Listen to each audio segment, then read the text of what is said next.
week, I feel like, for the metastatic community and us advocates for Mets because of the LBBC conference and everything that's going to go on this weekend, and I'm excited to talk about it. I know that sounds so weird, doesn't it? That it's exciting, but I feel like there's a change going on right now. Yep. I feel like Don't the you?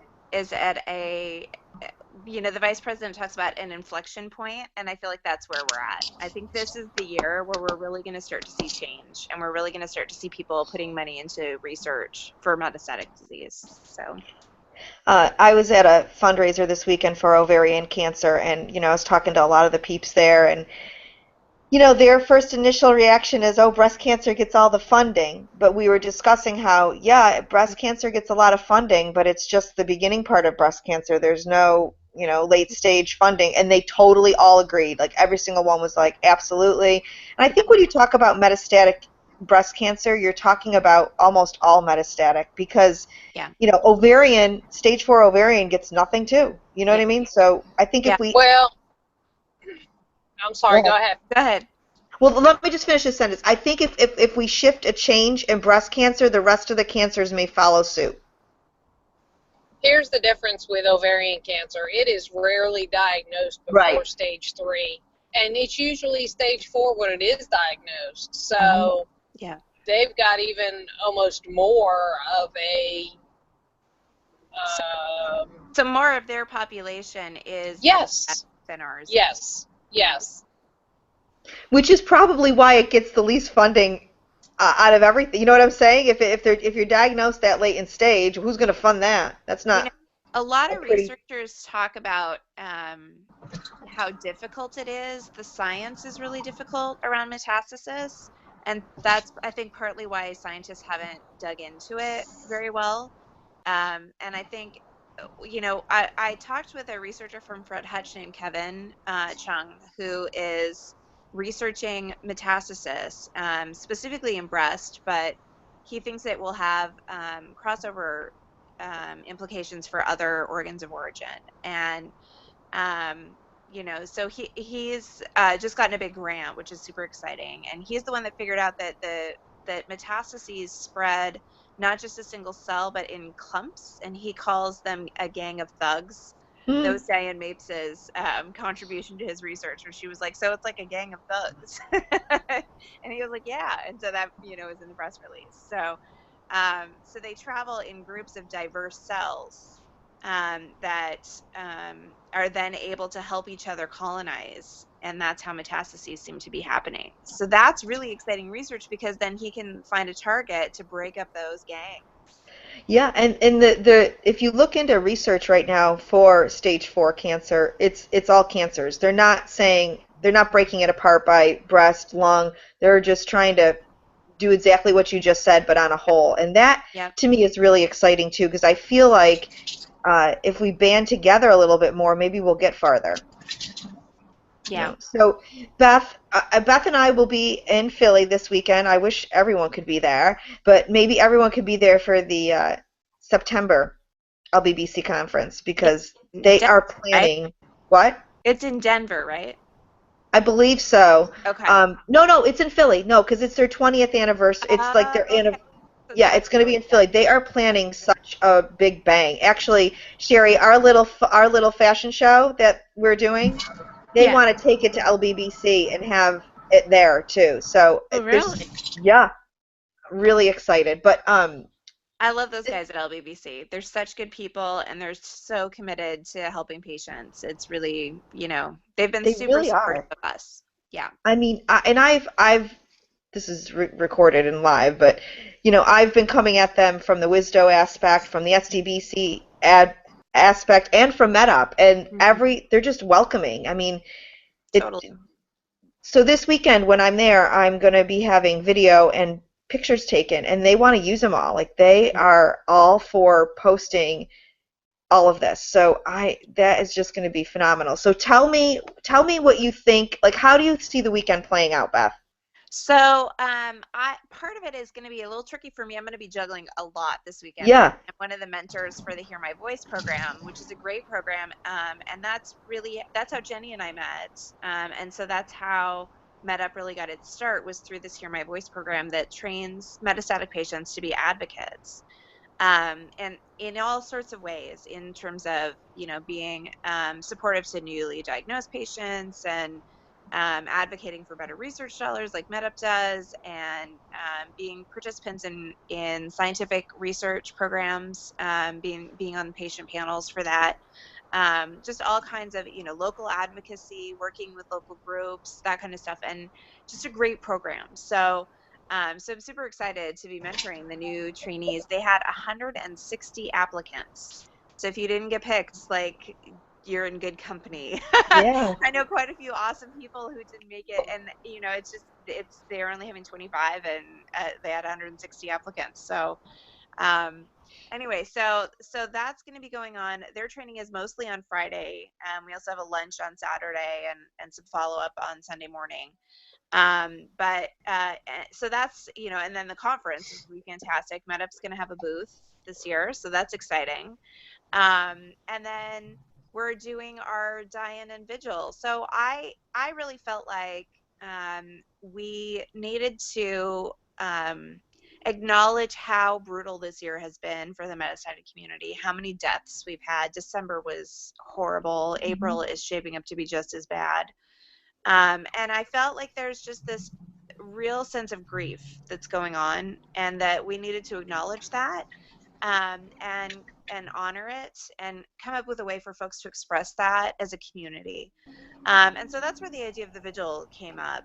We wanted it to be something that, even if you're not comfortable with MedUp's direct actions, that this would be an event that you would feel comfortable at. And so for folks that are like, I don't know about a die-in, I don't know about laying down and, acknowledging what this disease does, that's okay. We know that everybody is at different stages in their journey, and that they may feel uncomfortable with that, and that's totally understandable. We don't mean to divide the community, and so that's why we're doing the die-in first. It'll start at 6. It's going to be flash mob style. I'm so excited. We've never done a flash mob one before. So Emily Jensen from Flat Topper Pride is organizing for us. She's one of our allies, and we really appreciate her and her vision. And so she's going to be organizing the flash mob, and then the flash mob die-in. And then around about 6:30, we're hoping folks will walk over from the LBBC hotel, and we'll have candles. We have LED ones for folks who don't want an actual flame. And so we will, hear some music, listen to some music, hear some speeches about some folks who passed away, and then that's it. And then my bestie's having her 40th birthday that night. So That's awesome. she's going to be in town, so we're going to have some food and stuff with her, so that'll be good. Do you know that this is almost 1 year since Sephora has passed? So yes, because it was during the LBBC weekends last year, and we all got the news. I got the news sitting at the airport. I finally had a chance to check social media, and I sat in an airport bar and cried and wrote about it and wrote about the die-in. And yeah, I threw up in our front yard.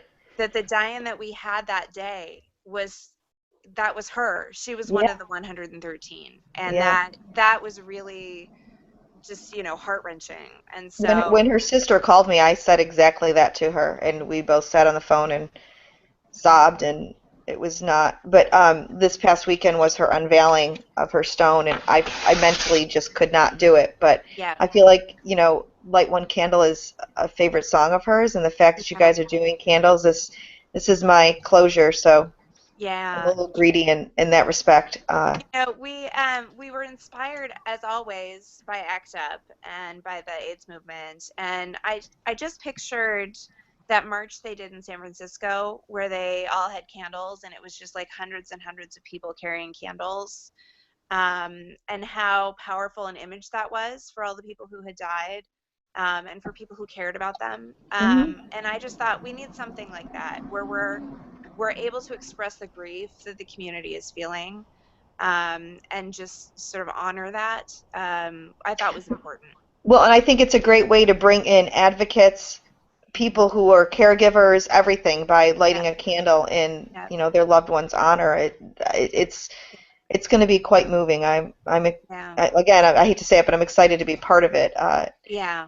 I think we it's going to will, be a really powerful event, so I'm super excited as well. And yeah. I hope that it will give the community what it needs, which is, just a little something to give us a moment together to express our grief so that we can move forward. So, So in terms of people that are going to be there, I want to see this vision of yours. So the people that are dying in, you'll have. Okay, wait, let me rewind for a second. Do yeah. you know that I did a flash mob at Oh, my last Komen event? no And way. the year that I left Komen and was so pissed off at them, and I knew they didn't want me to do it because I heard through the grapevine. I Mhm. did it in the middle of what's called Chevy Court, but that's where all the things are. We turned music on. We did a flash mob, and all of the officials turned and walked away from me, and moved What? all the cameras away. Wouldn't let them take any pictures of it. Oh And my. it was freaking so cool. We had masks on, and we did it to Don't Stop Believing, and then they pulled out a pink carpet, which is just because it's hilarious, and I did cartwheels down it and came through at the end. I love it. But they were pissed. They Yeah. were pissed. Like why? Why, Well, it was just because they hated me, but whatever. I'm not really. That's I'm a great. little over it now, but so a flash mob is a great way to do it. So Yeah. are you gonna? I There, just want to know so I'm prepared in taping. I You are. Emily is going to arrange like team captains who are going to coordinate their team for it. And the music that we're going to use is was written by a dear friend of mine named Shannon Curtis, who is an incredible performer. She is an independent singer-songwriter, and she's going to actually come to Seattle and do a fundraiser for us this summer during Awesome. the house concert tour. So I'm super excited about that. So she, last summer I was at one of her house concert tours at a friend of mine's house. And she's been touring at that house for several summers now, so we've become friends. And so we sat down, and I said, you know what, do you have a song that you think would capture our movement? And she said, no, I don't, but I'll write you one. So she wrote us an original song. It's So called The Day cool. That They Hear Us, and I can't listen to it without crying. It's beautiful, and it's an anthem, right? It's about we're going to change this, and we're going to save our lives together. Amazing. So I'm super excited for that, and so we're gonna I think we're gonna meet up with the team captains while we're there. Emily will give us our directions, and she's got a sound system set up, so I think it's gonna be really cool. Awesome. And if you need anything from me to just let me know. I'm going to be tweeting and posting and Instagramming, and I actually set up a Snapchat for Wisdo, so I'll be snapping. Anyone who has Snapchat should use it because there's definitely got to be a Philly filter, and the more of us that are doing that, we might get on their story, which would be Okay. really cool. Yeah. Um, So we've also done a press release. We're hoping some media outlets will come, but we know Philadelphia is a tight media market, so it can be difficult to get this stuff happening. But we've got some contacts that we're hoping will connect about this, and that we've sent the press release to. So we'll see. We might get some film crews. I'm hopeful. that is awesome. And then you want as many people as possible with the candles, right? Is Yeah, that how you picture it?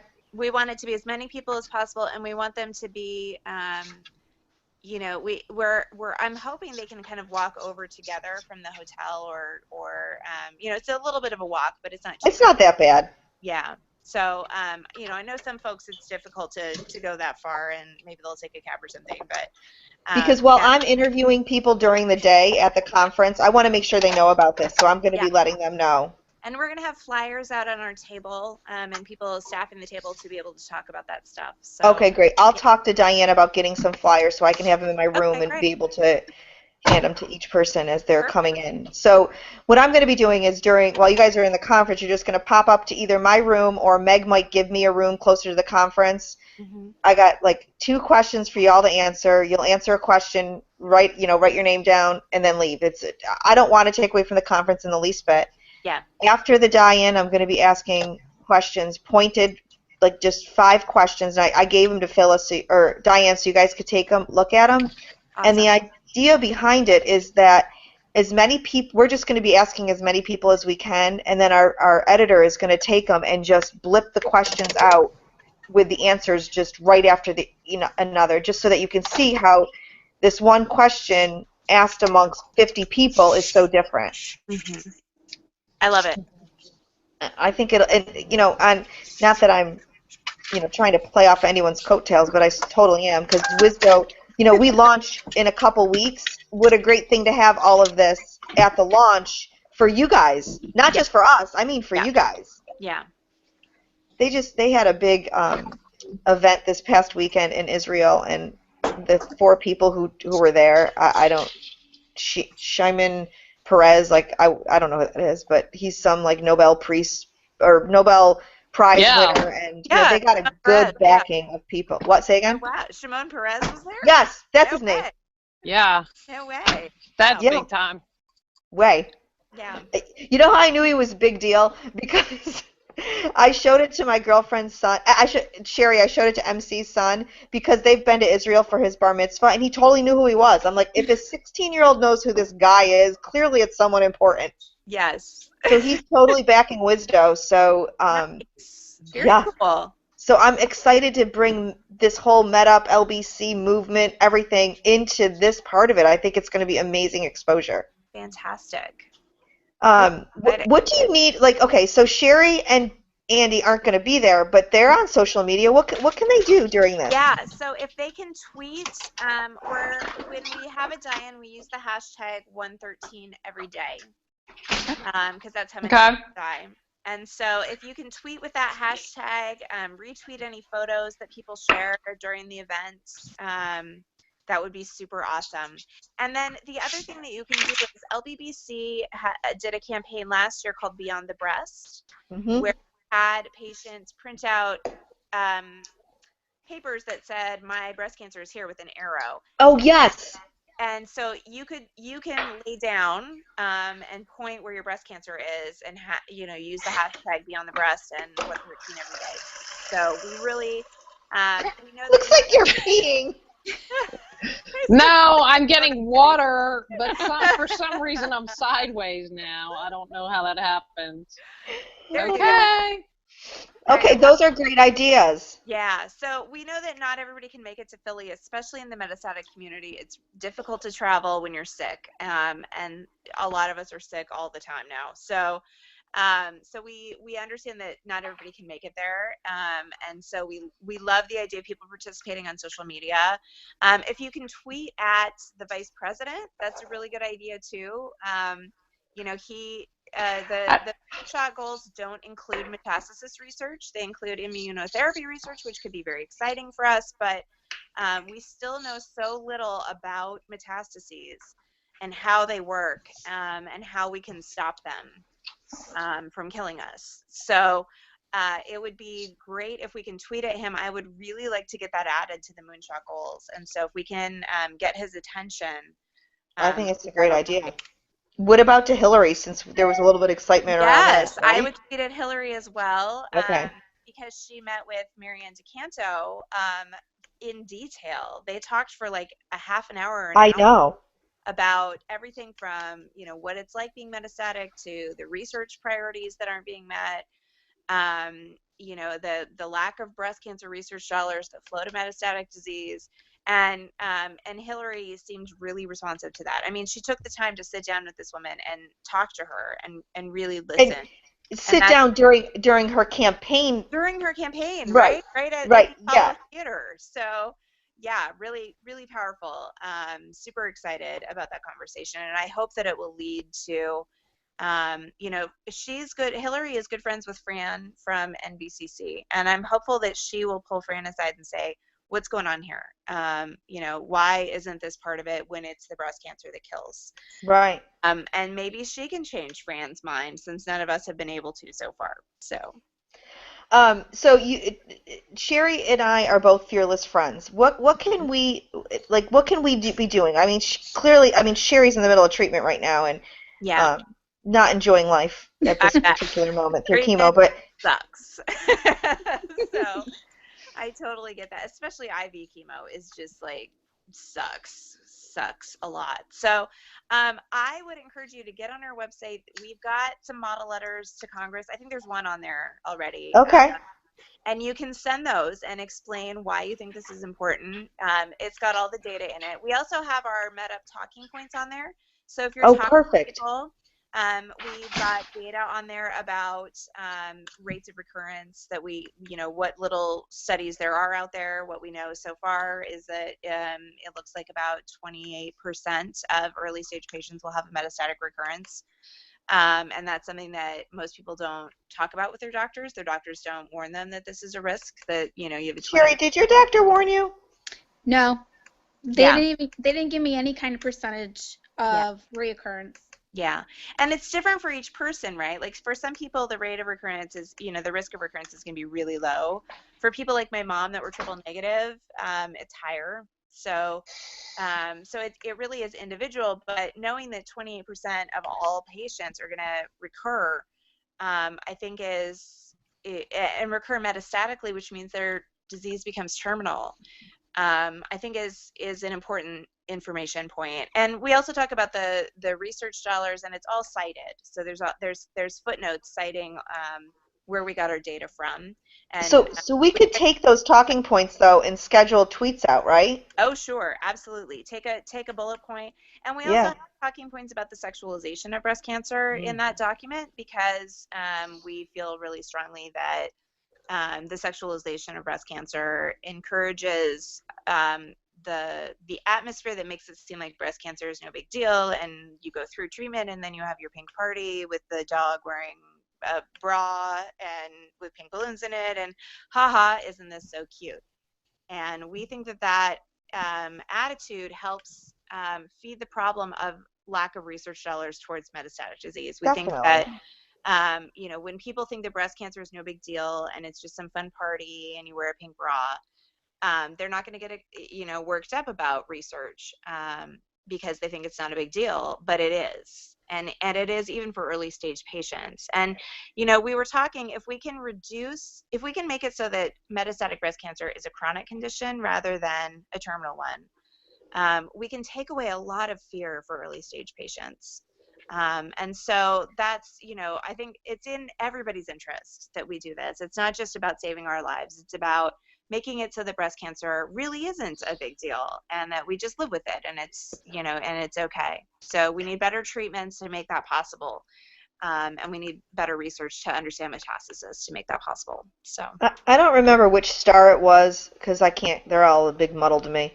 But she went boob shopping, and she took pictures of herself like in the elevator with her boyfriend, and they were going to different plastic surgeons' office, and she was shopping for new boobs. I was like, ugh, I tweeted to her. I mean, nothing happened. She didn't respond back. I was so disgusted. I was like, wow, this is not a boob job. You are so 100% wrong. I know, you know right? what I often wonder? Yeah. I often wonder if people like that, because we all know what happens, do they then like sit in their bedroom and cry because now they can't come out and say how hard this is because they joked about it in such, I mean, it's different. We on this panel right here, these four of us, we've all cracked a joke about cancer. Yeah. But we're cracking it with each other and not like in an advocacy way. Yes. I wonder how they react when it finally hits them that they had cancer, and now how do they cope with that? Yeah. I don't know, right? I mean, I think that's really hard. I can't imagine, I was de novo Mets. So for me, it was always, terminal. And Right. so I never got to have that pink party. And so I don't really know, like, what, and I didn't have reconstruction after my mastectomy because, it wasn't going to do anything to save my life. And that, for me, that's the focus. So, Right. And if I was going to live 20 more years, I would probably have done reconstruction, but the odds of that happening are pretty low. So, And the odds of you getting an infection or the implants not working are very high. Stop treatment in order to make that happen, and that's something that I'm not willing to do. So, so I don't know. I can't imagine how hard it is to have been a pink partier and then not anymore. Right. That's But it's funny because I think a lot of us, because you didn't go into it, you came into it at Mets. Those of us coming into it at stage 1, stage 2, almost feel like that's what we're supposed to do. Yes.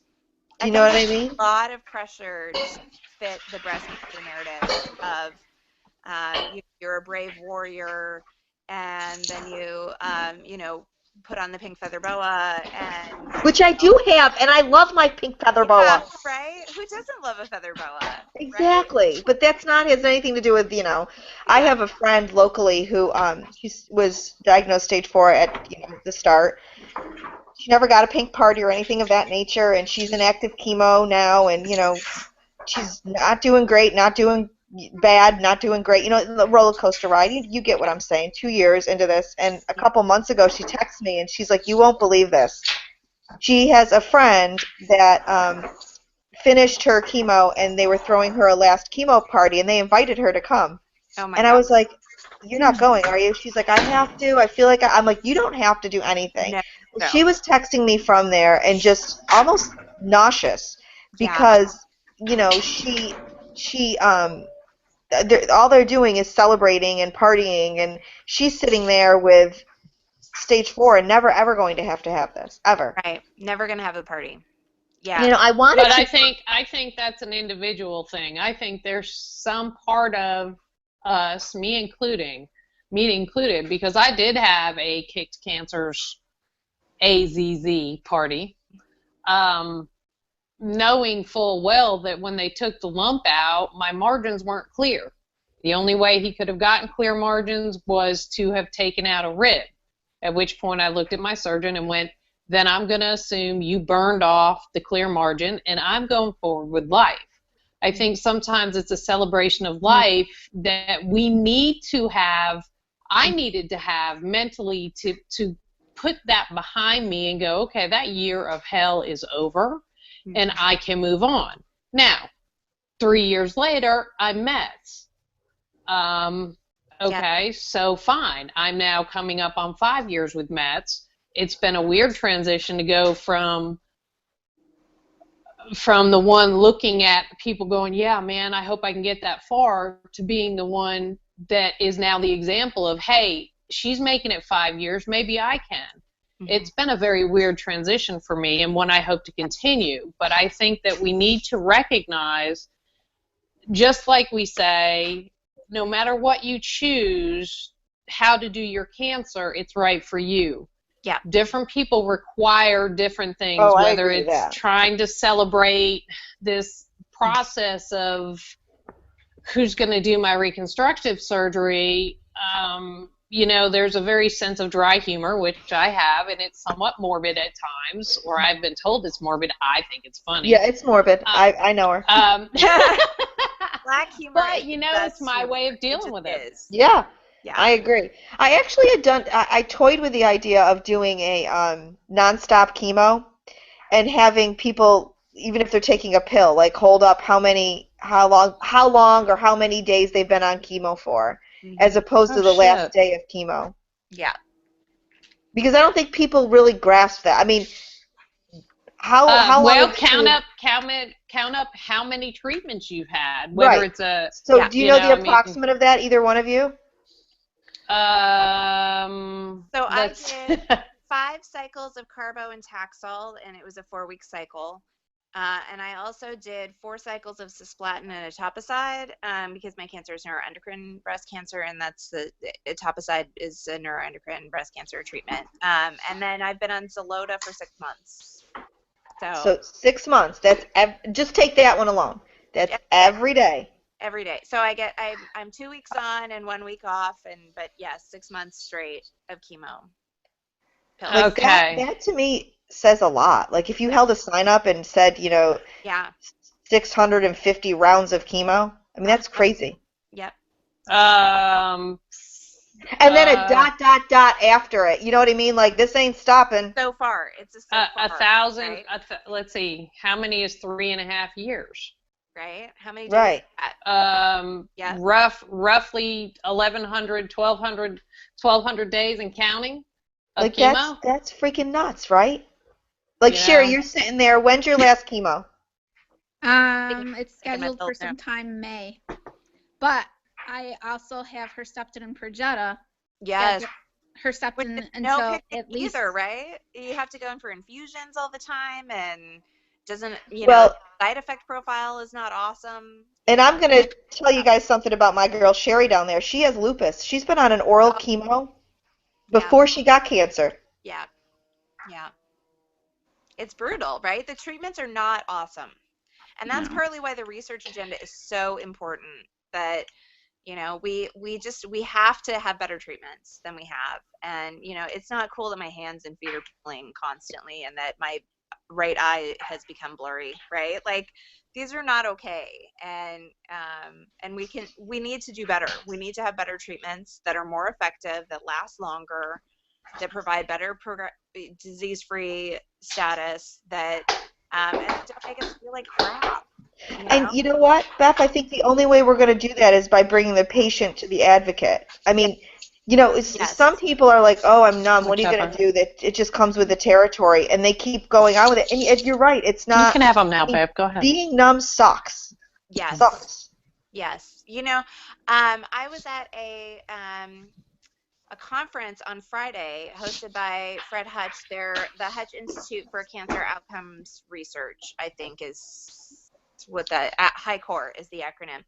And it was about value in cancer care. And some of it was about cost. We talked about cost a bit, and I raised the point that, they were kind of tiptoeing around the whole, why are these drugs so freaking expensive and bankrupting people? And maybe we should talk about that. So I brought it up straight out. I was like, why is one cycle of Ibrance $10,000? I mean, seriously, it's a 21-day cycle. It's $10,000. And if you don't have insurance, or your insurance chooses not to cover it, you've got a gun to your head, because especially for Metsters, we're dying, and this is the only thing that's going to keep us alive. So we talked about cost, but we also talked about what's important to patients and making sure that voice was present. And I actually had people from insurance companies and researchers, and people from other hospitals coming up to me and saying, thank you for being here and being the patient voice to me. And Janet Freeman Daly from the lung cancer social media community, who was actually on the panel and has been highly involved in their work, and has been a strong voice for us. So she's a stage 4 lung cancer patient.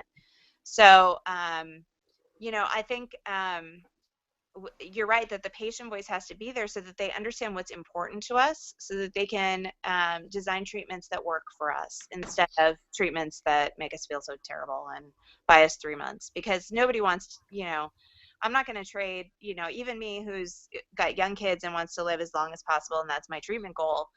I am not going to trade, 3 months of time if it means those 3 months are going to be awful. Right. Well, Sherry and I have. Let's get the studies published. Yes, agreed. Let's get the research studies published. I've been in 2 research studies, both of which have closed in excess of 2 years ago, and I subscribe to JAMA and the Journal of Oncology, and I have yet to see either one of them. And that, to me, why should I participate in another study? Exactly. You're not even telling me if the study I was in produced any results. Thing to save me or anybody else. And it violates FDA rules for them to not publish this stuff, and the FDA hasn't been enforcing those rules. FDA hasn't enforced it for years. Agreed. And that, there's fines they can levy. They're not doing that. And that's the only thing that's going to make these researchers come forward with their negative results, is if somebody holds their feet to the fire. And I, as someone who used to enforce a federal law for the federal government, it's important. It's important to do that, because otherwise people will not follow the rules. And I have never, ever thought of it like this. You're not going to have test study subjects anymore. Who's going to keep volunteering for these tests, for these when there's studies? no data? I honestly have never thought of this before, ever. You haven't thought of this before, Anne-Marie? No. I'm like, my mind's blown right now. I mean, I know that they don't publish the study. I get that. And I mean, I get that they do it. I don't understand why they're doing it. But what you just said, Beth, that the FDA needs to hold these studies accountable. Have enforcement authority for them, and I don't understand why they're not using it. And it's huge fines. It's really fines if they miss these deadlines, which they like 90% of studies miss them, or so. It's some crazy high number. There was just an article about it, and major universities that aren't, they get tons and tons of federal dollars for research, and they're not It, publishing their You know, it almost makes me mad enough to call one of those lawyers you see on TV that you don't owe us anything unless we win your case. yeah. Just go start suing people and go, you didn't release the results of the study I was in. You actually can do that. There's a law that allows private citizens to sue kind of on behalf of the federal government. The federal government's not enforcing this, but it's a law and it's a requirement, and the federal government can get fines based on it, and so you can sue, and then like on the government's behalf. I don't know anyone, I'm an attorney, but not practicing, and I don't know anybody that practices in that area. It's pretty specific, but yeah, it's something. There's got to be citizens can somebody. do, right? I'm like, my mind is blown right now. I'm like, Yeah. first of all, the amount of money that they could be collecting. Is Oh yeah. billions of dollars that could go right back into research. Exactly. And B, it would make people actually do it. If the fine is huge, then they're gonna stick to that. Yep. Because we'll see it. You'd only have to pick one bad actor and watch that, right? And watch those fines roll in and watch them have to scramble for their budgets, and you would see a huge change, I think. Yeah, and I do think I'll that. be honest, I'm not going to be I have zero interest in being in any more studies. Yeah. And I know if I feel like that, then there's got to be plenty others like me that feel like that. Yeah. Do you feel like that, Beth? I haven't been in a study yet. I haven't qualified for any of the studies that are available locally, and travel when you have two little kids for, long stretches or back and forth a lot is expensive and difficult for on the family. And right now my treatment's working. So, being NED means that, I'm not actively looking for trials, but I would probably do one, but I would feel strongly about the data needing to be reported out. And I don't think that I would participate in one unless I had assurances from the researchers, like I knew the researchers, or my oncologist knew them. I think then I would probably be more willing to participate. So. Well, I have had friends who have said, I'm done. Cancer took enough from me. I am not letting them research me. I'm done. Which I can understand. I get that. And then I've had friends who have donated their body to science after they've died. And Sephora was really what? It's cheaper. They cremate you for free at the end of it. So Exactly. Your family doesn't have to pay for it. Sephora's big thing was she didn't understand why people weren't researching her no matter where she was. You shouldn't really have to qualify for it. Yeah. If you're a Metster, you should be in a study of some sort, whatever you're comfortable with. I'm not telling anyone to go outside their comfort zone. That was one of the things that was most frustrating in San Antonio. We had our, LMO advocates meetings, and I wasn't an LMO advocate, but they were open to all the patient advocates that were there, and so I went. And when I stood up and asked, thank you for doing your research, to the panel, like, thank you for being here and doing your research. Can you, like, what can patients do to help move the research agenda forward? And they said, join a research study. And I, and they said that twice. Jenny asked the question the next night, and that's what they said. And she pushed. And she said, what about those of us that are heavily pretreated or have brain mets and don't qualify for most studies? And she was like, they were like, well, yeah, sorry about that. There was no, like, yeah, sorry about that. Right? Like, don't you need patients to be like advocates and like demanding better research dollars and like helping it flow to your, and reviewing your grants because it's like one of the requirements now, and there was no sense of that, which was frustrating. We're starting to see some changes in that, and I think that trial design at the beginning, and making sure the data is released so that patients know what they can do, right? I think is important. And Corey Painter and Nick from NBC Project have been really strong voices for that. And so Corey's actually coming out here to the Hutch to give them a talk on engaging patients in research. Awesome. that she's going to have me participate in as well, and sort of talking about their project and what they're learning. And they're all about freeing the data, right? Like they're planning to publish 2 to 3 papers a year. Yeah.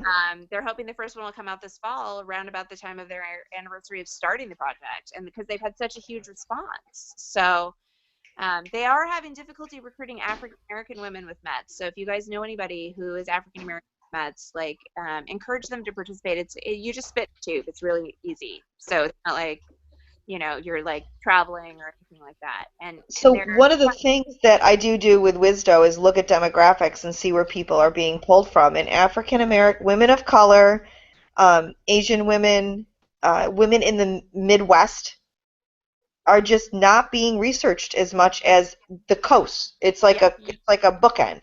Yeah, West Coast, East Coast. That's what the centers are. Wait, what'd you say? Memphis. You need to look at Memphis very hard for women of color who are Mets. They just had a big African American, they call it Sister Walk. They just had a big one this past weekend in Memphis. Sisters Network, right? Sisters Network? It's SISTA. Okay. Because I was targeted exclusively to the African American community, which is a majority in Memphis and Shelby County.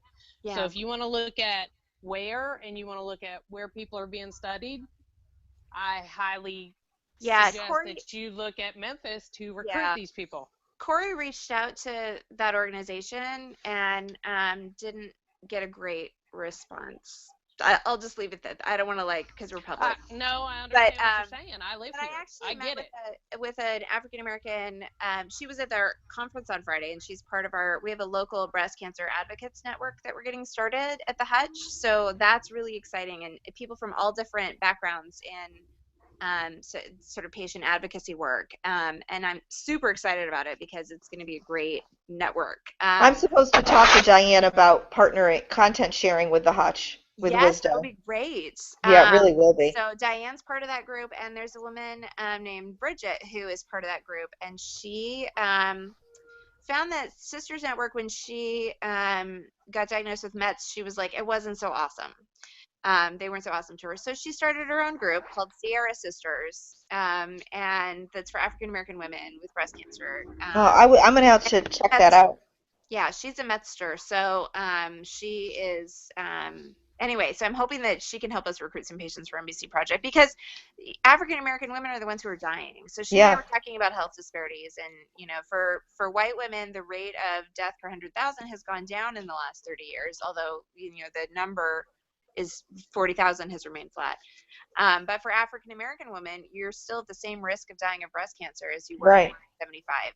So it's and there's, she's had a lot of people in her community that they go to their doctor, they find out they have metastatic breast cancer, and they're told to go home and put their affairs in order rather than being sent for treatments. My first oncologist basically told me that. Yep. And so now I fired him, but yeah, right. Those are crappy oncologists, but if they're the one in your community and you don't know any better, right? So, so she's been pushing for better providers to be in minority communities, and there's no, in Seattle we have a bunch of different cancer centers. We have Swedish Cancer Center, we have Seattle Cancer Care Alliance, which is affiliated with Fred Hutch, which is where I go. We have Virginia Mason has a cancer institute. So we have a lot of, and there's a ton of biotech research happening in Seattle. But in our African American neighborhoods, we have very little access to cancer care. So it's seriously a problem. And also on that, when the person in the white coat says to you, get your affairs in order, well, they have a white coat on. They went to school for this. So a lot of people believe it, and they say, okay, and they go about it. Yep. And they don't realize that there are options. Yes. It's terminal, it's incurable, but it's treatable. And the treatments can keep you alive for, a long time. So And the more of you fabulous Metsters we keep alive, I feel like the closer we will get to making it a chronic illness. And that's how I feel too. I am so excited for this weekend, and I just can't It'll be wait to, fantastic. and I'm serious. Whatever you guys need me to do, just let me know. And as soon as I Okay. get my room number, I'm going to send it out to y'all so that you can come up to the room and videotape and put some insight in. And really, I'm excited to be working for a page that wants to dive into this community and not put it like on the back of the timeline, but really put Yes. it, where we Yeah. we all need information about it. Because too often metastatic disease is just an afterthought, and I think we can do better than that. So Well, I firmly excited believe that if you we guys talk are about doing it, that. right, if we talk about it in the beginning, and then it doesn't make it so scary. You know what I mean? Yeah. Then you're like, oh, we already talked about that. Well, let's talk about something else. Yeah. You know. I Agreed. think it's not so much an afterthought as it is we don't want to go there. Do you have a fan Oh, on right now? I have my microwave on, sorry. Heating lunch. Okay. Before Do you guys breakfast. know what's going on here where I live? no. Wait, no, the bathroom's done, so what are you doing now? Oh, no. I'm going to turn around and show you something. The bathroom's done, so. Do you Is see it that? snowy out there? Are Yeah. you kidding me? I'm in shorts. Can you see all that? Freaking I'm snow? in shorts. I'm It in was like- shorts. Look, You- there's my bare leg. No. Look. No, It I had was to like- get my winter coat out. Look at my deck furniture. You can't even Gosh. see it. That's like a lot of snow. Yeah, we had a major blizzard yesterday. Major. There were God. traffic accidents everywhere. Huge storm, like a nor'easter storm. Oh my gosh. It was like So, when I went for the Horace birthday party this weekend, it was like 70 degrees. yeah. So. No. Jerry knows, right? We got lots of snow here in Syracuse, don't we? Yes, it's terrible. It is horrible. Sorry They about had, your team. I know, my poor son. He actually Yeah. cried. Oh. Like he really Yeah. sports affect him. So, but the girls are winning, and the girls could actually have a chance to Yes. win. So Yeah. whatever. Yeah. I think they beat my Huskies, didn't they? I think they Beat up did. Huskies? Yeah. I think But they you know did. what? The girls are really First time, good. I think in the Final Four, so that's pretty impressive. Yeah. I'm very proud of them. I really don't care. I usually am not paying any attention to any of that because it's just not even on my radar. My kids are like, for a while there, my son Sam was number 205 out of 30 million people on ESPN with his Oh bracket. my gosh. Like he went from Wow. like 500 to 300 to 205 for like a good chunk of time. And Tom and I were like, if you win, you can't get that money because you're not even old enough. It was like Yeah. $10,000. I mean, Oh my gosh. everyone's brackets crumbled after a while, but yeah. Oh my The goodness. Sportsman Act. All right, well, we're gonna have a good time this weekend, and then everyone else I'm is so gonna. excited. This is actually a really good chat. I think that a lot of people should listen to it, and there's a lot of good information in here. Awesome. Thanks for hosting us again, Anne-Marie. Yeah, absolutely. Every Monday we'll do this, so whoever can come can come. All right, cool. And Sherry, I'll see you Thursday. Tomorrow. Tomorrow. For real? Tomorrow's Tuesday. Is it Tuesday? Don't you need I me can do it Tuesday. I thought I said Thursday. Okay, Thursday. I don't know. I gotta look at my calendar. It works. I thought it was after my oncologist appointment. Emo brain. So bad. I thought it was after my oncology appointment. I couldn't look right now. Wait, mine isn't until next week. So after yours? Hold on. I have it on Thursday. Okay, I have lunch on Thursday with you. I have lunch on Thursday with you. Okay. Well, we better check with Jessica and see if that works for her. I'll send you a text in a minute. All right. All right. Our cute little friend Jessica, or not Jessica, what the hell's her name? Kat. It was my mind. Holy Like shit. not even Wow, close, man. that just evolved. So she JK was and having really bad Ralph. pain. She's actually supposed to get a bone scan today. She was having horrible pain, like debilitating pain. She was taking some major painkillers. She was diagnosed while she was pregnant and went through chemo and then had a baby and then had a mastectomy. And do you know what the doctor told her? You should be fine by now. Oh my god. Like her Okay. baby is 7 months old and she just finished What? chemo and had a mastectomy in December. And her doctor's like, everything's fine. Get over it. How is that even possible? Oh man. Yeah, wow. Are there carry laws where she lives? I'm just wondering. 'Cause And, some well, folks just need shit. I think that's part of the problem in our society is that we do sort of not look at the pain that this all invokes. Yep. I mean, chemo wreaks havoc, radiation wreaks havoc, the surgery, but she had a baby on top of it. Yeah, seriously. Yeah. Anyways, all right, you guys have a great day. You And too. I'm going to text you in a minute. All right. Bye, everyone. guys. I'll see you Thursday. Beth, I can't wait to squeeze you. I know, we're going to hug. It's going to be awesome. It's going to be awesome. All right, everyone, have a great Mets Monday. Bye, guys. Bye. Bye. Bye.